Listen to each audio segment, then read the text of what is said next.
Simply the truth. Oh yeah, there you go. It's simply the truth. Truthier than all the truth. Do we have any handouts from last time, the answers? It was A. There was. Here, real quick, guys. Does anyone need this handout from a while back? Because this is the one we're going to be. I think you got that one. I'm almost certain because that's from 11:8. Okay. You got this, yeah. Okay. Sorry, guys. This one, it had 11:8 on one side. It's got 11:10 on the other side. You guys still have that? Yeah, come on up. If you need one, come on up.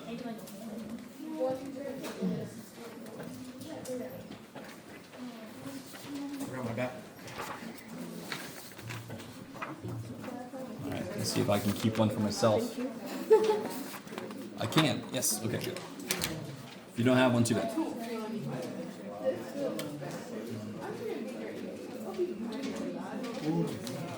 So guys, let's get back into it. Sure. I'll just need somebody's help. It's my last one. Oh, no, you just have mine. Can you share? Are you good back there? Okay. I should not have run out because I printed more than there's people in here. So I'm not sure what happened. Okay. You're good, Rosa. I appreciate it.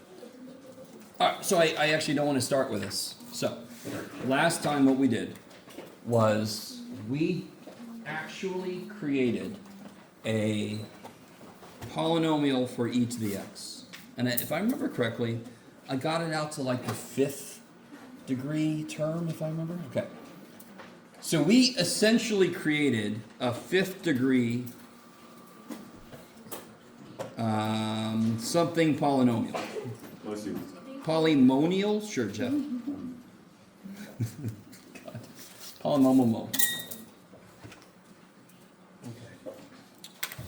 So what I want to do today is, I had told you, in fact, we looked at some pictures, I showed you some stuff on Desmos. If we go out far enough, I think we did arctangent, and I showed you that it actually wraps around it, and it works beautifully between -1 and 1, which jived with the interval of convergence being -1 to 1. I don't know if you guys remember this. Mm-hmm. Okay. I think, was that on this sheet? I thought I gave, was there another sheet I gave you guys beyond this one? Maybe not. Okay. I thought there was. Wasn't there? No? Okay, I'll be all right. So what I want to do today is, we looked at e to the x, and when we looked at it, every time I added a new term from the process we were using, it extended how long the approximation was good for. If you missed that class, thankfully there's a video of it. You can watch, I'm not going to redo it. And I told you that if we kept going forever, it would extend and extend until it became equal to it. Mm-hmm. Does anyone remember, or can look up other notes, what did we get for e to the x? I think I wrote it down, because that one was easy to extend. X to the n factorial. Good, x to the n over n factorial. So that's e to the x. So what I want to do today, e to the x is almost too nice. We sort of just fell into it. Other functions are not going to be quite as nice, and we knew that before you took Calc 2. E to the x is the real m. Yes, it's the greatest little thing since sliced bread. I'm going to kind of do sine x and cosine x because I want to show you something trippy with sine x, cosine x, and e to the x, and then we'll do some other ones just to get a feel for the process. There's a very well-defined process. Last class we did it where I started talking about linear approximations, which are really just another name for tangent lines. And all we did was we extended the idea. Don't just match the value, don't just match the slope, also match the concavity, also match the third derivative, fourth derivative, fifth derivative. So we're just going to do that until the infinite derivative. That's all we're going to do. Oh, let me do this. Sorry. Here comes some mood lights. I don't have any candles, I'm sorry. Go ahead. Okay. So, here's what we're going to do. I want, if I'm given f of x and x equals a. And x equals a is the same thing it was with tangent lines. In fact, the idea behind this is exactly the same as the tangent line. I want to create, in this case, not just a linear function, but a polynomial function that will estimate the answers to the original function. In fact, we want to create a function that if I go out to infinity, it becomes the original function, at least out for some interval of convergence. Is everybody with me? So I laid the groundwork for why that kind of makes sense it might work last time. So given f of x and something to build around, I want to build a polynomial around x equals a. We want to find, have I ever wrote, I was almost going to say wroten, which is fantastic. Have I ever written this? We want to find a polynomial of the form, do I want to write it? Yeah, sure. C0 plus C1 x plus C2 x squared plus, I'm sorry, I forgot. I got to incorporate my a. C0 plus C1 x minus a plus C2 x minus a squared plus blah, blah, blah, blah. That will be equal to f of x for some interval of convergence. Okay. Let me stop for a minute. You already knew from 180 that you can make a line, a tangent line, and that approximates the original function. How good of a job does it do? Well, if you don't go far at all, it does a really good job. The minute you get any distance away, depending on how weird your function gets, it gets really bad really quick.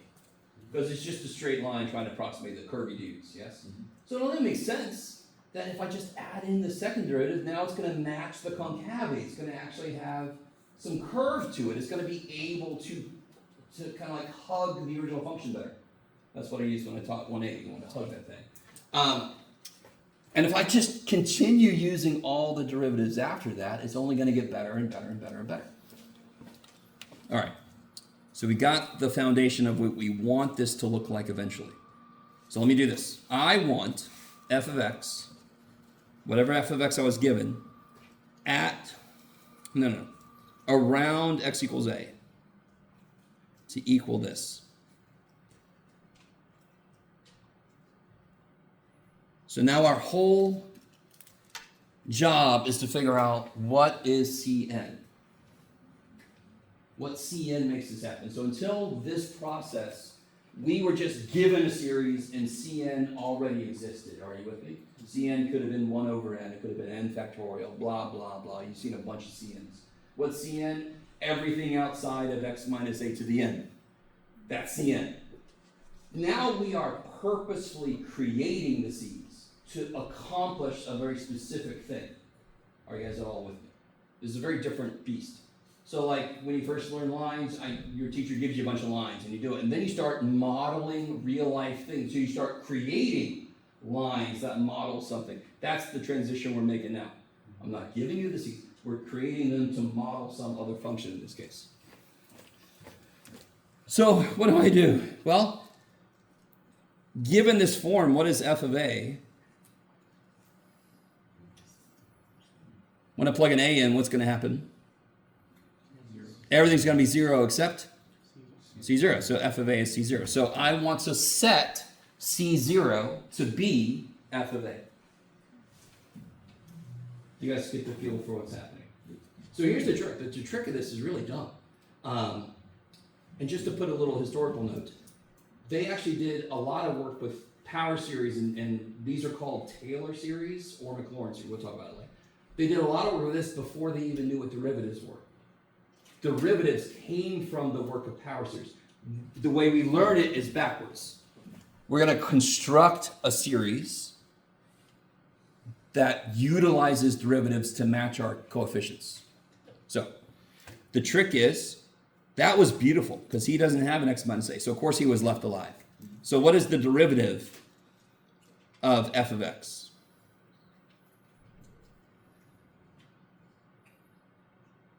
What's the derivative?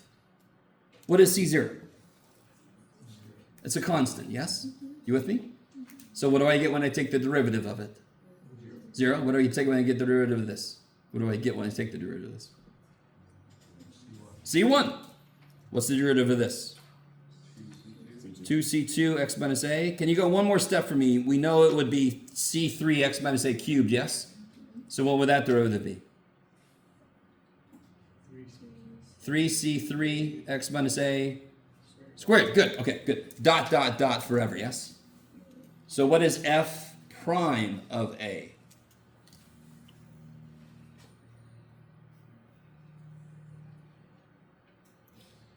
The same way when I plugged an a in, all these things went to 0. What happens now? Everything goes to 0 except. So what is f prime of a? C1. Does everybody see that? Let that be almost too nice to believe, yes? So every time I take a derivative, do you see how it plucks off the next kind of coefficient? But we got to be careful because now it's going to start accumulating the powers. And what happens when you take derivatives of powers? What's the derivative of x to the 7th? 7x to the 6. So only think about the coefficient. What's the derivative of that now? The 6 would come down, now it's 7 times 6. The 5 would come down, now it's 7 times 6 times 5. But if I keep going until I get to a constant, I've got 7 factorial, don't I? Of course it happens that way. When I take derivatives, the power comes down, the power goes by 1. If I do it again, I do 7 times 1 less than 7 times 1 less than, that's a freaking factorial if I go all the way, yes? And what are we about to do? We are going to go all the way. We're gonna take infinite derivatives. Right, they're not going to write them. Thank the gods. Because I don't have my infinite scroll of paper with me. I need my bag of holding and my infinite scroll of paper. And everything will be great. So what's f prime of a? C1. What's f double prime of x? 2c2 plus 6c3 x minus a. Can you guys think about the next term? I don't know. I should have written it out. But it was a fourth power. Then the 4 came down.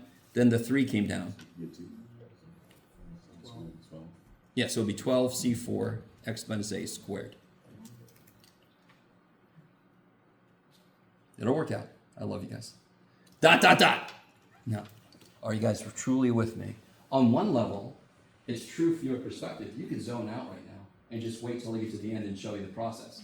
But it'd be really good to understand why the process works. Yeah? So what is f double prime of a? 2c2. And if I do it again, this dies. I get 6c3 plus 24c4 x minus a. So then f triple prime of a would be 6c3, yes? Mm-hmm. And f, you can see this is going to be what? You can see it, 24c4, yes? Is everybody with me? Now, remind me. We are trying, well, let me remind you, we're trying to construct this, yes? We're trying to construct this. So what do we need to know? To construct that, what do I need to know the values of? C0, C1, C2. You with me? I don't have that quite yet. Can you help me? What is C0? I know that one. What is C0? What is C0? F of A. Just turn that around, yes? What's C1? F prime of A. Is everybody with me? What's C2 though? F double prime of A over 2. Is that amazing? Is that crazy? Is that holy shit? I can't get that. No, that's easy as shit. You see it? Just divide by 2. What's F triple prime of A? I'm sorry. What's C3? F triple prime of A divided by 6. And what's C4? Stuff you got to be careful with. True, but what is it in this case? F fourth derivative of A divided by 24. So, help me out. Let me stop. Does everybody see that? We barely done anything. Do you guys see that? I need you to see what we barely done shit. This is all stuff I could have done on 180. I couldn't talk about series, I couldn't do anything, but we could have done all this in 180, yes? Mm-hmm. Not to make you feel bad, this is freaky. Because it is freaky. But if you think about the math we've done barely anything. What we are doing in the background of this, though, is we're improving on a tangent line being approximation. We're not stopping at linear approximations, we move to polynomial approximations. Okay. Can somebody figure out, we already said this, can somebody figure out what Cn is? There's a very obvious pattern here. In fact, let's see it. This is f, zeroth derivative of f. You would never see this, but do you guys see what I mean? Mm-hmm. Zeroth derivative of f divided by 0 factorial. This is the first derivative of f divided by 1 factorial. This is the second derivative of f divided by 2 factorial, yes? And it continues. 3 factorial is 6, 4 factorial is 20. So what is the n, what is Cn? Nth derivative of n evaluated, nth derivative of f evaluated at a divided by n factorial. Good. And what would this, so for example, C3 is in front of x minus a cubed, yes? What would this be in front of? X minus a to the, don't overthink it. Yes, what's C2 in front of? X minus 2 to the second. What's C1 in front of? X minus a to the first. So what is Cn in front of? Yes, so I can extend this. I don't have to do any more. We see the pattern now, so I can catch it. What we have discovered is that f of x, we still have to evaluate when this is true. We have to know what the domain is, what the interval of convergence is, depending on what function I'm working with. But I know that the function I'm given can be written in the form, let me just write it in general.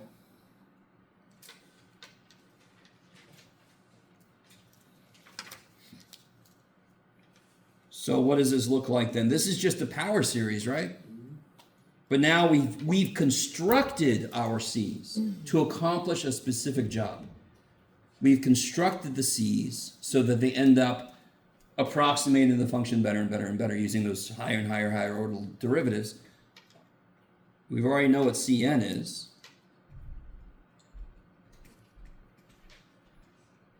This is a Taylor series.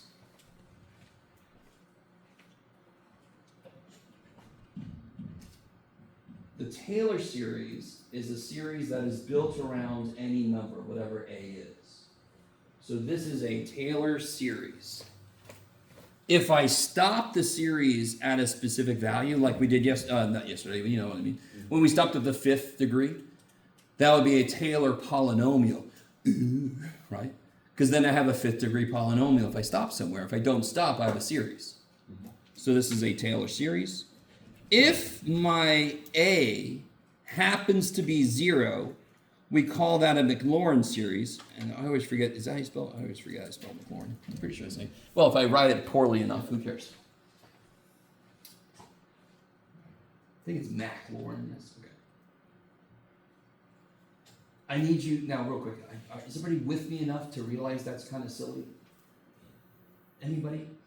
Taylor series says, well, you can make it A whatever, and it's the Taylor series. If A happens to be 0, we call it a MacLaurin series. Now, why do we do that? Because the two dudes who were working on this, and who knows who else was working on it in their area, and they stole it. Those two people we gave credit to, they both independently arrived at their places, but MacLaurin focused on the 0. So that's why we give them both prompts. Are you guys with me? I just want to sprinkle a little history in the middle of this. So this is something, we are constructing a power series to do something very specific. The same way you guys have constructed untold numbers of tangent lines back in Calc 1. You constructed a tangent line, you constructed a line that said something very specific. It touched that, it touched that function at one point with matching its slope, yes? Okay. We're doing the same kind of thing here, except we're matching all derivatives, not just the first one. So let's do this for a very specific function. Let's try sine, good old sine. Sine, everywhere sine. And let's do it, let's make it a MacLaurin, which is a Taylor where A is 0. We use MacLaurin series generally more often, but Taylor series MacLaurin series are used very often in theoretical mathematics. Taylor series are used in applications because very often your center is defined by whatever it is you're working on. Okay. It just depends on which way you go.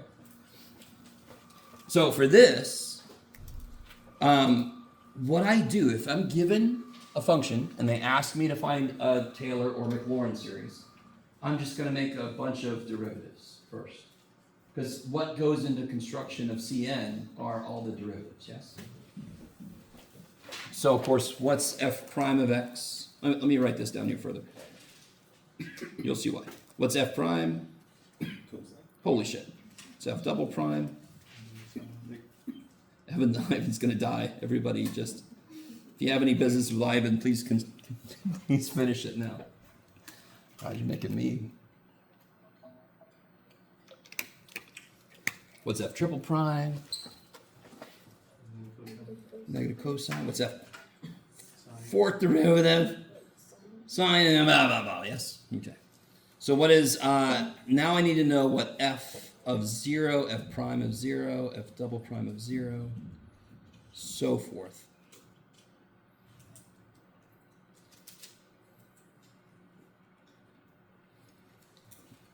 So what's f of 0? Holy shit. What's f prime of 0? What's f double prime of 0? 0. What's f triple prime of 0? Negative. What's f 0? So every what derivative will end up at 0? Every even derivative. Yes? In this case, we're including 0 as an even number. Just every derivative that looks like 2n will be 0. So what's left alive then? Every odd derivative is left alive. That's crazy, Jeff. Of course it is, because you just said all the evil ones died. What happens, so do you see, if I start to construct my series, term by term, so let me put it back down here again. The MacLaurin series for this is going to look like the nth derivative evaluated at 0 divided by n factorial x to the n. So that's one that hasn't been shifted by a. Is everybody with me? So it's a little more compact. I went in and put the 0 in because that's what we're building this around. What's the first term then?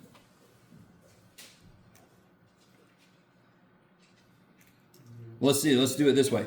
What's n equals 0 would be f of 0 divided by 1 times 1 plus f prime of 0 divided by 1 factorial times x to the first, yes? Plus double prime of 0 over 2 factorial, which is 2, x squared, plus triple prime of 0 over 3 factorial, which is 6, x cubed, plus the fourth derivative as 0 over 24, x to the fourth, dot, dot, dot. Okay.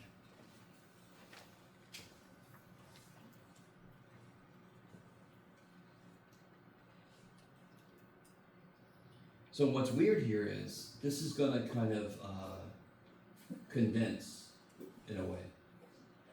You with me? I'm not going to have an infinite number of terms. I'm going to have instead an infinite number of terms where I cut it in half. Because what's this? 0. So what's this? 1. And this is 0. And this is negative 1 over 6 x cubed. And this is 0. Can somebody tell me what you think the next one would be after this?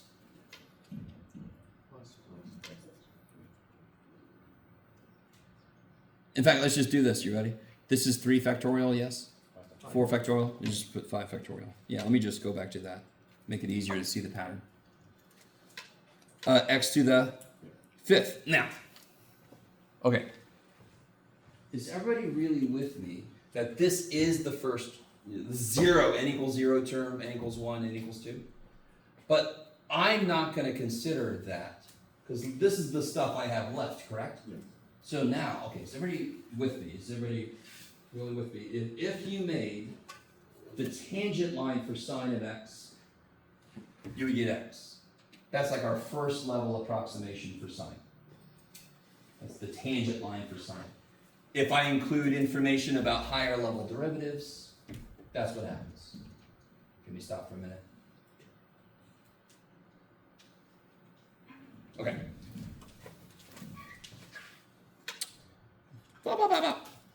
So this I'm going to consider to be my 0th term. This is my first term. This is my second term. I'm going to let all the zeros just go away. I want to write a concise power series representation of this. And the pattern is very easy to see. Sometimes the patterns are not easy to see. Can we do this? And just to make sure everybody's with me, how do I represent every even number ever? Every even number ever. How do I represent it? 2n. I like 0. It's neat. 2n. Yes? Where n is some natural number. Yes? So what's every odd number? 2n plus 1. 2n plus 1. Or minus 1, but we'll use plus 1. So every odd number is offset by 1 from an even number. That's ground shape, right? But that's easy to forget. And now I want that because everything here is an odd number. Every damn thing is an odd number. The powers, the factorials, right? The freaking, yeah, it's plenty. That's everything, Jeff. So what will I put here? So this is x to the 1, which is 2 times 0 plus 1. This is x cubed, which is 2 times 1 plus 1, yes? And the great thing is, whatever the shit I put there, I put there. They're the same dumb number. So I get 1 over, negative 1 to the, what negative 1 to the what? N minus 1. Yeah, the 0th one has to be positive, so I want n.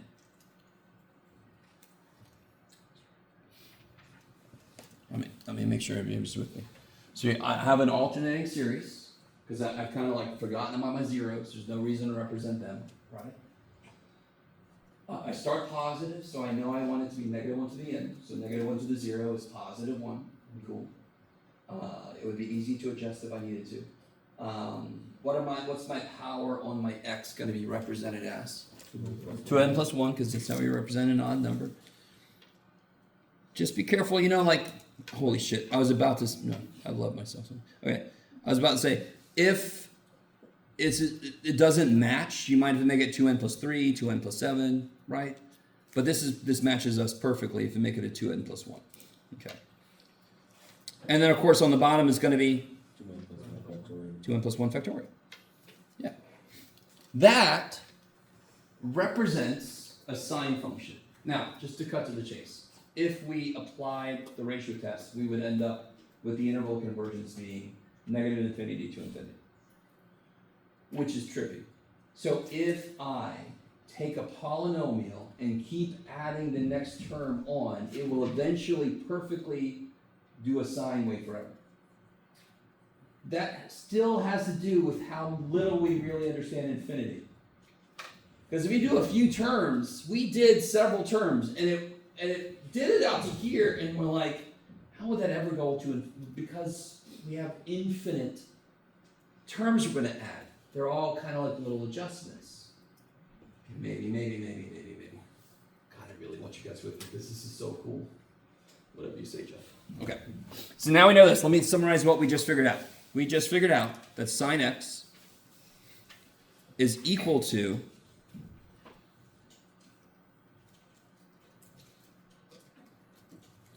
which is the sum n equals 0 to infinity, become a 0. Negative 1 to the n over 2n plus 1 factorial, x to the 2n plus 1. So that we know. We know that's true. That is so silly. So if I needed to know the value of sine, but I didn't need it to be exact, I could maybe do those first 3 terms. Like if I want to know what the sine of 0.01 is, 0.01 is really close to 0. So I really want this to make sense. How do I know how far to go out in my polynomial? Well, the closer my inputs are to 0, the less far I've got to go. Does that make sense? the further if I put sine of 1,000,000, if I want to know what sine of 1,000,000 is, I'm going to have to go out a lot. Because 1,000,000 is nowhere near 0. Are you guys with me? So that still holds. That idea of if I'm close to what I built it around, it works better. In this case, it works forever, but if I have something further from 0, how do I make it still work? I have to go further out in my polynomial to make it still work. Are you guys with me? I need you to, because there's a nice connection between what we're doing and what we did with linear approximations and how long they're good for. In this case, it's good forever, but to get a decent approximation, if I'm closer to 0, I don't have to go very far out. In fact, let's try it. Let's try to do sine of 0.1, and we'll compare it to the calculator.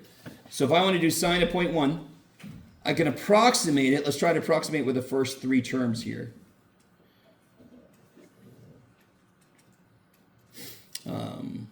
Okay, so this would be 0.1 minus 0.001 over 6 plus 1, 2, 3, 4, 5 over 120. I think that's right. You never know with me. And whatever the shit that is, I don't know. I don't know. Oh, that I'm going to try to do it. No, I'm not. It would be 12 minus. Is that right, Jeff? I think so. Yes, it is. 0.00. Does that make sense? Yes. 0.00. 0.020. Yeah, there we go. Plus 0.0001 over 120. Okay, so that's neat. So it'd be 11.8001 over 120, I think, if I did that right on the fly. I don't think I did. I think that should be 0.020. That's times 20. Yeah, 0.020. Damn it. So this would be 11. I love you guys. You're doing great. 9. You could do it, Jeff. 8-1, I think. I don't know. Help me out. I'm trying to do that on the paper here. It's a little bit tricky. The second one's closer. Sorry? The second one's really close. Let me see. Well, I could just do 0.1 minus 0.0. I don't know why I'm futzing with all that crap. Plus 0.00001 divided by 120. I get 0.099, and if I make my radians, and I do sine, what did I say, 0.1? Holy shit. Yeah, look at that. All right, gaze upon that shit. Look at that. Look at it. All right, sorry, I'll stop yelling. So if I made a computer program and I knew that all my angles I was working with were close to 0, I could just make it, holy shit, do this little polynomial, this 5th degree 3-term polynomial, instead of trying to do some subroutine for doing sine. If anybody codes, okay, you know what I'm talking about. And that would increase the speed of your program. It all depends on how accurate your program needs things to be. And there are, anyway, I'm not going to get into it. There's little adjustments you can make. There's different little subroutines you can do, blah, blah, blah, blah, blah. But they're all kind of centered around using Taylor polynomials to estimate. Are you guys at all with me? Anybody? So remember when you made tangent lines and you had to do a linear approximation and they said, approximate square root of 0.4 using your tangent lines. You had to figure out what x was to plug it in. Same shit. Because this is basically the same. This is the same as tangent lines. We just add a few terms. Like, infinite terms. Okay. I'm really sorry. I see some of you guys look at me like, dear God, man. How are we feeling right now? You guys okay? Do you see you can sink your teeth into the work to create it? Yes? And then to evaluate something, you just got to plug it in. Okay. All right. Let's cosine. I'm just going to cut to the chase on cosine. If we do all the same work, cosine is going to be this. And let me see if anybody notices anything interesting.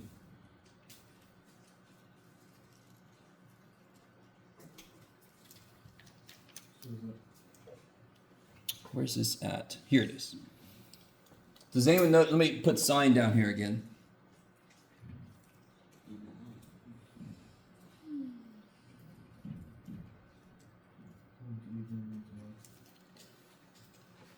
Yeah, and you knew, for example, cosine is an even function, and sure enough, cosine is composed of even function terms. That's why it's another way to see it's even. Sine's odd. Does anyone notice anything else about the two of these? Do you see how one fills in the terms the other one is missing? On just the surface, if you take the negatives out, just go with me for a second. If you take the negatives out and add them, you get e to the x. What's e to the x again? E to the x is the sum. Look at that beautiful summation symbol. X to the n over n factorial, which is 1 plus x squared over 2 factorial plus x cubed over 3. So if you ignore the negatives, do you see how they fill each other in? Now, of course, the negatives are there. Do you agree with me? So it's like, see there, math boy? You're silly, man. You can't do that shit. Okay. But here's the neat thing. Okay, here we go. Let me see how much time I got. This is, I don't even care how much time I got because you got to see this. Remind me, I'm not going to write it. What if I had e to the square root of x? What would you do? E to the x to the 1/2. You know what to do. If I had e to the 2x, wouldn't I just replace x with 2x? Mm-hmm. Wouldn't there then be like a 2 to the n term? Do you guys see that? E to the square root of x, e to the x to the 1/2. I would replace x with x to the 1/2. It would have an x to the n over 2. Do you guys see what I'm saying? So that same thing applies. I don't care where the power series came from. I can substitute. If I want to know what e squared is, when I just plug a 2 in, yes? And then depending on how far, since 2 is kind of relatively far away from 0, I might have to go a little further out in the series to get there. Are you guys all with me still? Are you guys with me? Okay. Some of you guys are like, I've never been with you. Do you guys see what I'm saying? It does appear as if e to the x is somehow connected to a combination of sine and cosine. So here's this combination. This is not obvious, but do you guys see how there's a negative problem? So on one level, it's like, that's never going to work, you crazy ass fool, because it's negatives. It's not the same thing. Good try. I'm like, yeah. I'm going to bring in, guess what I'm going to bring in? Imaginary numbers, yes. Oh, Jesus. Don't overthink it. What's the first level of doing this? Replace x with? I to the x. Ix. Not I to the x. That's a whole other beast. Let's write out a few terms. Right. In fact, let me write it even more broken down. I to the n, x to the n. Do you all know your powers of I? Do you know what I squared is? Do you know what I cubed is? And here's a nice way to do it. Did anyone explain to you what I is ever? Very quickly. What time is it? Yeah, because this is important. I was never told this. I actually learned this after I started teaching. I was never taught this. Not this directly. But when I multiply by -1, I do a 180-degree turn. Yes? When I multiply by -1, I do a 180-degree turn. Are you with me? When I multiply by -1, I do a 180. So if I do half of -1 multiplicatively, I should stop here then. Yes, that's a 90 degree, which is why e to the I pi plus 1 is 0. Yes. So that is the imaginary axis. Now real quick, the word imaginary is dumb. When we first came up with the idea of negatives, people called them imaginary. If there was a minus sign in the equation, they would solve it so there was no minus sign because it freaked them out, and I don't blame them. They said, if I have 1 apple and you take 3 away, I have -2 apples. I have 2 little apple black holes. What the shit? So of course they freaked out. But then they really freaked out on this, and unfortunately the name stuck. It's dumb. I prefer lateral numbers because they're to the side of the imaginary axis. Have you guys ever seen complex graphs? Have you ever seen fractals? A bunch of those, not all of them, but many of them are graphs of complex valued functions. And the reason they're colorful is because they are four-dimensional and they have to represent something with color, because I can't do 4 dimensions. Yes? And to be honest, they're like 3-dimensional with color, normally 2D with color, but if you see a full one, it's 3D with color. Sorry. There's a lot of good shit here. So watch this. I to the first is I squared is -1, I cubed is I to the fourth is 1, and that's why it's cyclic. I to the 80th power is 1, because 4 goes into 80, so it's 20 rotations. Are you with me? So I to any power is easy shit to get. Yes? Does this sound familiar? You guys remember talking about this? But if you just keep this picture in mind, draw it when you need to. If you divide the power by what's I to the 27th? Well, 4 goes into 27, remainder what? 3, so I'm at the third place, it's -I, blah, blah, blah. It's cyclic, so it's easy. Get out of here, you're so easy. Get out of here. So, what's the first term? I to the 0 is 1. Everything is 1, yes? 1. What's I to the first power? Yes, so it'll be I, x. Yes, is that cool? It would be I to the first, x to the first, 1 factorial. Mm-hmm. Now it's I squared is -1. X to the second power, 2 factorial. Yes? What's I to the, where am I at? 0, 1, 2, 3. So what's I cubed? -I, x cubed, 3 factorial. Yes. Mm-hmm. Now, and I would keep going, yes? Do you see how it's positive, positive, negative, negative, positive, positive, negative, negative, and again, positive, positive, negative, negative, positive, positive, negative, negative. Now watch this. If I pull this apart, this looks like an I because this 0 is up here, but all right. If I take every other term, what would be next over here? If you do it. Plus x to the fourth over 4 factorial, yes? I'm sorry. Yeah, there you go. Yes? And if I take the other terms, stay with me. How's everybody doing? Yes? It'd be plus I x to the 5th over 5 factorial. Dot, dot, dot. Now what is this? What is this? What is this? If I take the i's out, it might scream a little bit. Yes, so this is I sine, yes? I sine, everybody sine. And then what's this guy, of course? Cosine. So listen, what did we start with? E to the ix. What did we just figure out? E to the ix is cosine x plus I sine x. Let me write that down. I love you guys. That was a beautiful reaction. Somebody just went, okay.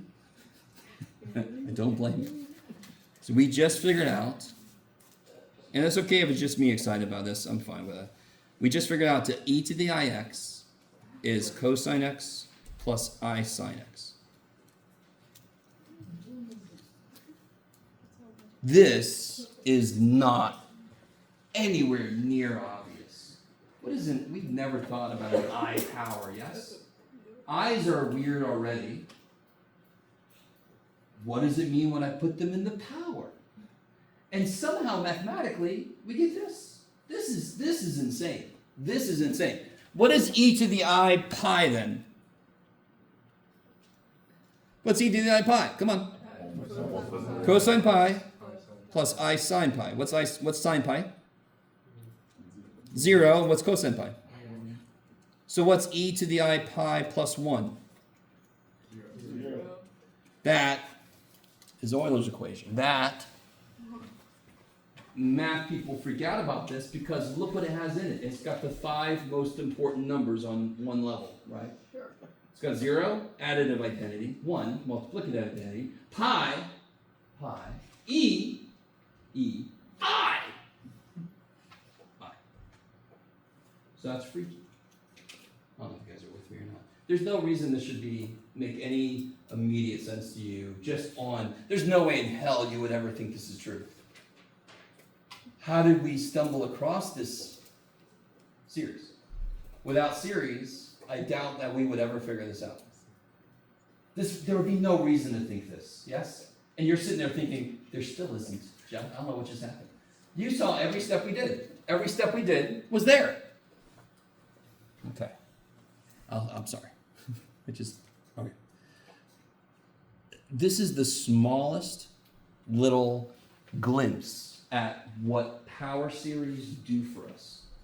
Now, this is nothing you knew even existed. This is nothing you would even think about trying to catch. But basically, I just did a drunk history of this because, they almost look like, if I add them together, I get this other. So then somebody had time because they didn't have, they didn't have Netflix or anything. So like, I don't know what that means. So let me work on this. And look, they almost look the same. Let me play with this shit. What if I subtract that one? What if I bring I in there? I don't know. They had time. So they just played with the shit. What did they have? They had papyrus, and they had little quills and shit. Yes? So of course they're going to just, this is what they call playing. What are you doing there? I'm playing. You almost got it. All right. So there's no reason this would be obvious. There's no intuitive, there is some things, but still, to me, they still fall short of making it make sense as to why this would represent a rotation. Why would this represent a rotation by an angle x? That's what this is. This is a rotation by an angle x. What's e to the I pi over 2? It'd be cosine pi over 2 plus I sine pi over 2, yes? I. And that is a rotation by 90 degrees, yes? So if I put in there pi over 4, it would give me what I would get if I rotated by 45 degrees. It represents a rotation in the complex plane. That is so flippin'. Almost said I did say that's so freaky, so beautiful. I don't know how you guys feel about it. Okay, I'm going to stop because it's not stop talking about this, by the way, not let you guys out. Don't get too excited. I'll stop talking about this because this is not everything. This is not everything. This is nothing you're going to have to do. But I had to show you this because, Okay. So let's do this. I want to give you guys a function to try. And unfortunately for you, all I have left are gross ones. Let me see. What can I give you that's not too horrific? No, definitely not that. Well, okay. What do they look like? What do you mean? Oh, well, do you want to work with one? Let's see. Not that one. That one's way too bad. All right, let's do this. Let's do this. Can you guys go as far as you can? Let's make a MacLaurin series for this. Actually, wait. No. Let's make a Taylor series for this.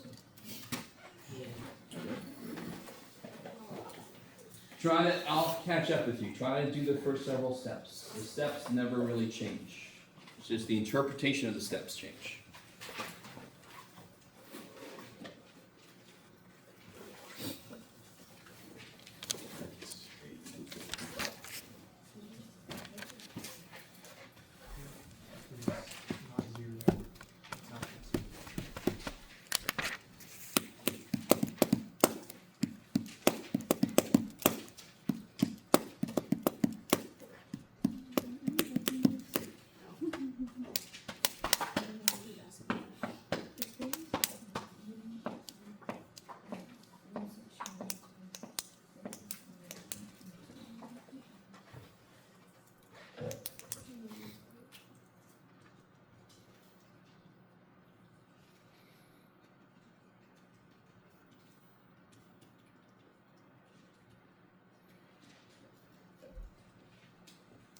Dadgummit, Jeff.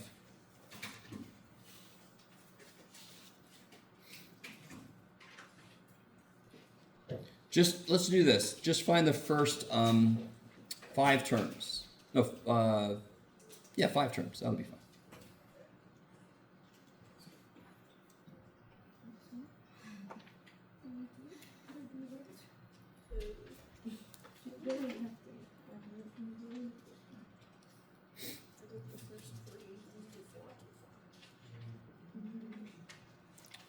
Do do do do do do.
Oh yeah.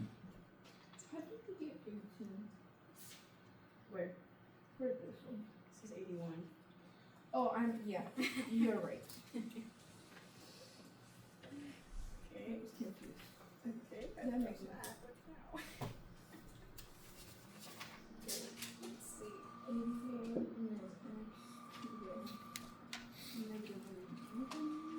So the form would be like this. Over 1 times x minus Yeah. a. Interesting. Okay. I hadn't thought about this in a while. 1, 2, Oh, oh, yeah. X minus a. I think I'm getting somewhere. I'm not.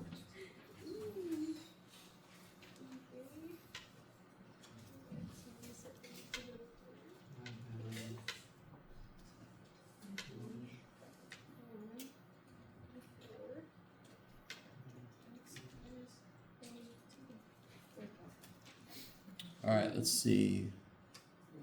This is how far I got. Those numbers look familiar. Did I make a mistake? Never know with me. On the corner, I was starting to think about like finding the pattern, but this is an example. The pattern here is not too hard to get, and the funny thing is, it's easier to see the pattern here because do you see how it's going to be related to a slope 3? Because the thing I keep multiplying by is 3 more than what it was before. So you could write the nth derivative of x. You could figure out the bottom is easy. Yes. What's the bottom? Powers of 3. Yes. 3 to the n. Not power. Yeah. Powers of 3. Okay. So what does the first 5 terms? 1, 2, 3, 4, 5. What would the 5th degree Taylor polynomial look like? So it would be the f of a, right? F of 1, and everything else is 1 then. 1 plus f prime. Is everybody with me? Right, here. Let me not, you guys try to keep going. Now you've got your general form for the Taylor series. You only need the first 5 terms, so up to n equals 4. You've got all the numbers you need for it. Try to put it together.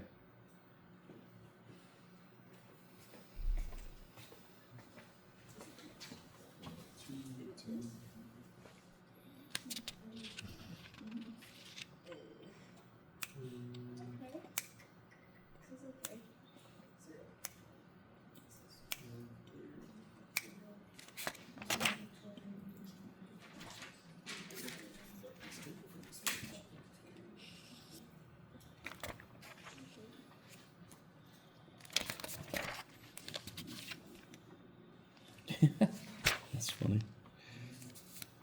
Here it is. Okay. Okay.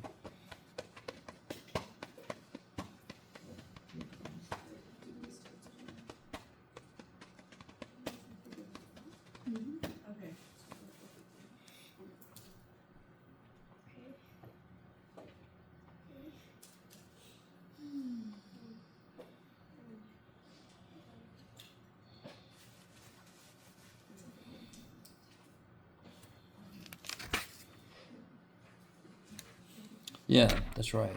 It's really no. Yeah. Okay. So then I want the first derivative. So that's 1/3, and that'll be over 1 factorial, which is 1, and x minus a to the first power. A is 1. There you go, Jeff. We're being specific now, Jeff. All right.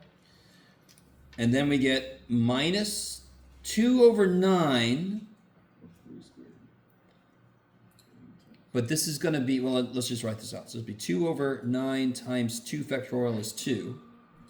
So the 2's will cancel. And then we get x minus 1 squared. How's everybody doing? Okay. Then I get plus 10/27 times, let's see, 0, 1, 2, 3. 3 factorial, 6 times x minus Jeff cubed. Here, there, Jeff.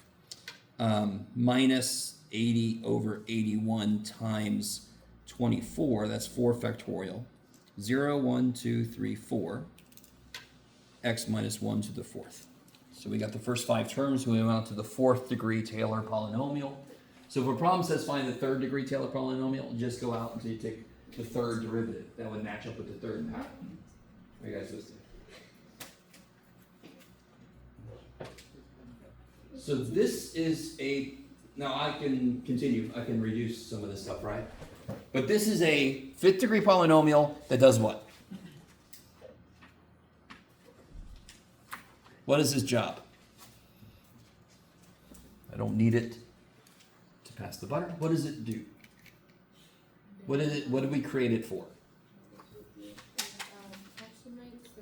Yes, it gives me the approximate values for the cube root of x for x close to 1. So if I wanted to know what the cube root of 1.1 was, I would just plug a 1.1 in. Yes? So this would be approximately 1 plus 1/30th. Is that cool? 1.1 minus 1 is 0.1 is 1/10. Okay. Minus 1/9 times 1/100th. Plus, what the shit is all this? 5/81, is that right? Times 1/1000. Every time I'm doing this, 1.1 minus 1 is 0.1 is 1/10. So then I'm just doing 1 over powers of 10. Minus, what's this shit here? 4 is 20 and 6, and then that's 10 and 3, and then that's 10 over 243. Is that right? That's a long way to go, Jeff. Times 1 over 10,000. Okay. So if I put all that shit in the calculator and I compare it to the cube root of 1.1, I can see how far off we got. We should be really flipping close because I didn't go very far away from 1. So I need you to really understand. If I go to infinity, it matches perfectly. Now I have to figure out the interval of convergence still, yes? How would I figure out the... No, here's the problem though. To figure out the interval of convergence, what would I need to get? A series form. I'd have to figure out what this is in terms of n, which means I have to find the pattern, which I already told you. It looks like it shouldn't be crazy hard. But can you guys see how dependent on the original function, finding the pattern could become next to impossible? Because if I have a really funky function, there might be a pattern in there somewhere, but it's not the easiest thing to see. What I've told people is it's easier sometimes to see the pattern here before you plug values in. Because I can see how the pattern is constructed here. I might lose it if I do this. Okay. I don't think I assigned too many problems where you have to figure out your own pattern, but we'll see. Is everybody with me at all? How is 3n minus 1 the pattern of that? Do it again, sorry.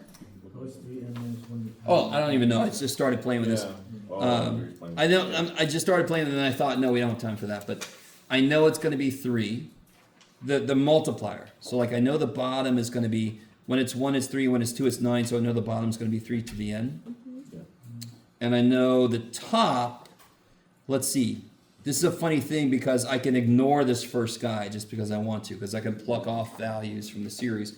So starting here, the pattern seems to be, yeah, this is kind of weird because it's going to have to be one of those funky, not quite factorials, because it'll be 1. So there's a -1 to the n plus 1. Yes? Let me just get rid of the alternating. And then I go, it'll be 1 times 2 times 5 times 8 times, and what would this be? Let me think. If I consider this to be 1, yes. This is 1.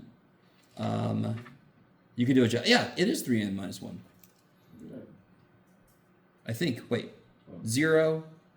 Oh, 3n plus 1, won't it? Let me think. 0. 1 is 2. Yeah, the 1 doesn't really follow, does it? Let me think. Anyway, I have to think about it. But you guys see, I mean, I could sit down and think about this. It looks like I could put it together. And then I could do ratio tests to determine the interval of convergence for this. It looks like it's,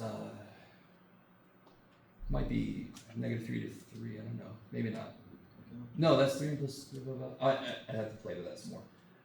You guys could do that. Given enough time, you could do that. I feel like we're almost there. It just, something doesn't quite follow. I might have to pluck another term off. You could totally do it. But do you see how this is not a very involved function? This is the cube root of x. And you see what kind of a series, what kind of a pattern it led to. So if I make my function any more complicated, it could very easily lead to a pattern that any of us poor little humans couldn't see. Doesn't mean it's not there. It just means it's not easy to pull out. Okay. I don't know if you guys are with me or not. All of the functions, the primary functions, just to remind you guys, on page 804, they have this, which is really freaking useful. So we did sine, cosine, e to the x. I'm pretty sure, I thought for sure I gave you something with this on it, didn't I? I don't know what I've done with those. That was a handout I gave out. This one we actually did in 11.9. The integral of 1 over 1 minus negative x would lead to this. So that's, anyway. And then this guy is the beast. This bottom one is called the binomial. This is something from probability. This is related to, I have so many things I want to choose, so many of them. How many ways can I do that? So if you've taken any probability, that should sound somewhat familiar. You have 11 people. How many ways can you choose? 5 of them. That's what this is related to. And actually, this whole thing is related to Pascal's triangle. Have you guys ever seen that, the binomial theorem from Pascal's triangle? Have you? Do you know what I'm even saying? It's okay if you don't. Have I shown you this? The this thing? Yeah. X plus 1 squared is x squared plus 2x plus 1. X plus 1 cubed is x cubed plus 3x squared plus 3x plus 1. Yeah, that's basically what this, see that? X plus 1 to a power. You guys see? Do you see? But do you see how this is defined for like k equal to 1/2? Do you see how I can put a k equal to 1/2 in here? Do you guys see that? So then that would be 1 plus x to the 1/2 power, which is technically not in Pascal's triangle. So this is an extension to it. Okay, I'm really pushing my luck. I'm sorry. You guys are like, just stop talking, Jeff. What time is it? Let me give you guys the practice test.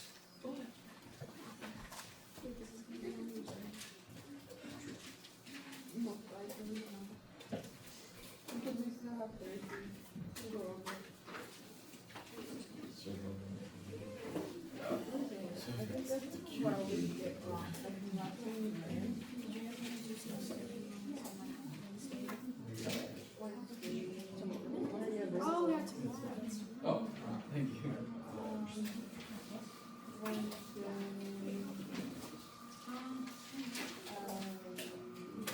Anytime.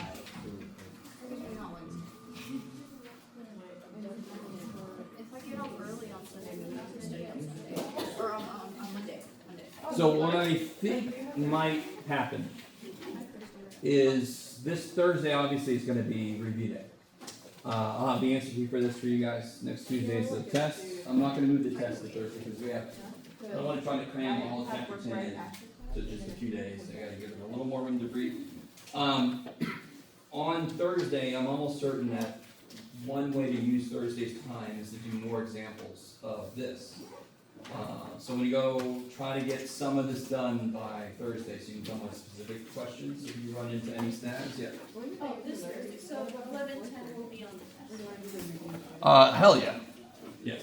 I don't want to pick next week or earlier. No. Next Tuesday is testing. Yes. What's happening this Thursday? This Thursday will be review day. I'll have the answer key for the practice test. Next Tuesday is testing. Yes.